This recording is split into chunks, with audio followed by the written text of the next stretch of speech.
দেখো এই বাঁধাকপি মানে এসেও গেছে মনে হয়, দেখ এই দেখ, হ্যাঁ সব ছোট ছোট, হ্যাঁ সব ছোট ছোট চলে এসছে বাঁধাকপি, কি সুন্দর লাগে দেখতে।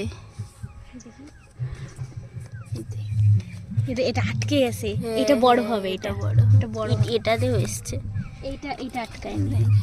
এই দেখ, এইগুলো খেতে বেশি হলে কচি কচি। আর ওইদিকে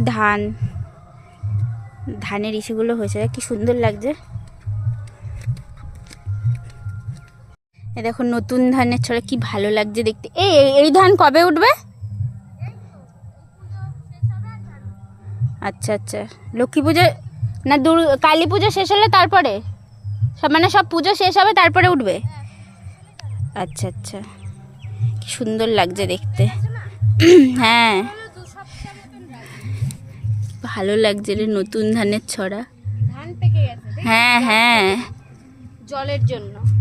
হ্যাঁ জল কত, বৃষ্টি কম হয়েছে নাকি এবার? এই ধানটা এক সপ্তাহ মতন হয়তো রাখবে। আচ্ছা আচ্ছা, এই জায়গাটাই ধান চাষ হতে দেখলাম মনে হয়, এর আগে এসে ওই দিকগুলো দেখতাম, ওইদিকে তো জলে ভরা পুরো। দেখো কত ফুলকপি গাছ এখানে, ওই পাশে সব বাঁধাকপি, এইদিকে আবার ফুলকপি চাষ হয়েছে। হ্যাঁ বোঝা যায় না, এটাই বলছি।